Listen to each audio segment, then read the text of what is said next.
জ্বালানি তেল নিতে গ্রাহকদের ভোগান্তি কমছেই না। রাজধানীর পাম্পগুলোতে যানবাহনের দীর্ঘ সারি। এ নিয়ে বিস্তারিত জানাতে আরামবাগ থেকে সরাসরি যুক্ত হচ্ছেন সহকর্মী রাজীব হোসেন। রাজীব, ডিপো থেকে চাহিদা মতো তেল সরবরাহের বিষয়ে কি বলছেন পাম্প মালিকরা?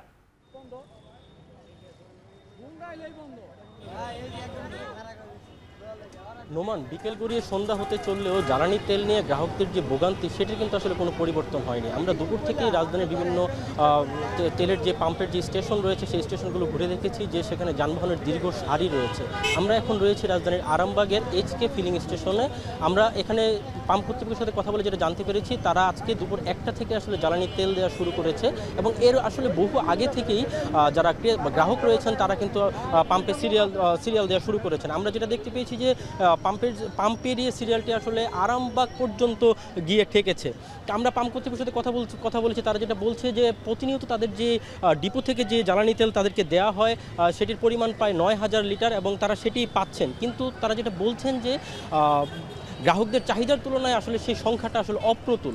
আমরা এখানে যারা গ্রাহক রয়েছেন তাদের সাথেও কথা বলেছি, তারা যেটা জানিয়েছেন যে প্রায় 4 থেকে 5 ঘন্টা অপেক্ষা করার পর তারা আসলে জ্বালানি তেল নিতে পারছেন এবং এই ফিলিং স্টেশনটিতে এখন মোটরসাইকেলগুলোতে 500 থেকে 700 টাকা এবং প্রাইভেট কারগুলোতে 2 থেকে 3,000 টাকার জ্বালানি দেওয়া হচ্ছে।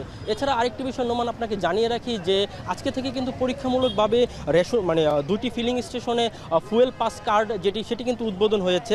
আমরা সকাল থেকে দেখতে পাচ্ছিলাম স্টেশন দুটি হচ্ছে ট্রাস্ট ফিলিং স্টেশন এবং আসাদ গেটের সোনার বাংলা ফিলিং স্টেশন এবং সেই ফুয়েল পাস কার্ড সংগ্রহ নিয়েও কিন্তু আমরা ভোগান্তির কথা জানতে পেরেছি যে অ্যাপসটির মাধ্যমে রেজিস্ট্রেশন করতে হয় সেই অ্যাপসটি ঠিকমতো কাজ করছে না।